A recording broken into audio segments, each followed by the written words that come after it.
ஒரு வயசான தாத்தா பாட்டி 60 வருஷத்துக்கு முன்னாடி அவங்களுக்கு கல்யாணம் ஆச்சு, ஒன்றாவே வாழ்ந்தாங்க, ஒன்றாவே இறந்து போனாங்க.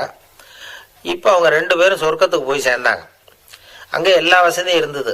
ஒரு பெரிய பங்களாவே இவங்களுக்கு ஒதுக்கி கொடுத்தாங்களாம். இதுக்கு எவ்வளவு வாடகைன்னு கேட்டார் தாத்தா. வாடகையெல்லாம் கிடையாது, இலவசம் அப்படின்னார் அங்கே இருந்தவர். அந்த வீட்டுக்கு பின்னாடி ஒரு பெரிய புல்வெளி இருந்தது. இதில் விளையாட ஏதாவது கட்டணம் உண்டான்னு கேட்டிருக்கார் தாத்தா. அதெல்லாம் ஒன்றும் கிடையாது, பணம்லாம் கட்ட வேண்டியதில்லை அப்படின்னார் அவர்.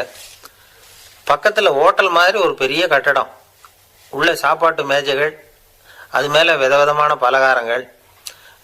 சாப்பாட்டுக்கெல்லாம் எவ்வளவு அப்படின்னு விசாரிச்சாராம் தாத்தா. அதுதான் சொன்னேனே, இங்கே எல்லாமே இலவசம்தான், எது வேணும்னாலும் சாப்பிட்லாம், எவ்வளோ வேணும்னாலும் சாப்பிட்லாம் அப்படின்னாராம். நீங்கள் சொல்கிறீங்க அப்படி, ஆனால் நான் சர்க்கரை சேர்த்துக்கக்கூடாது, உப்பு சேர்த்துக்கக்கூடாது, பாட்டி கையால் எப்பவும் பத்திய சாப்பாடு தான் அப்படின்னாராம் தாத்தா. இதை பாருங்கள், இங்கே உங்களுக்கு அந்த கவலையும் வேண்டியதில்லை. இங்கே நீங்கள் ஸ்வீட்டு சாப்பிட்லாம், காரம் சாப்பிட்லாம், உங்களுக்கு எந்த நோயும் வராது அப்படின்னாராம் அங்கே சொர்க்கத்தில் இருந்தவர்.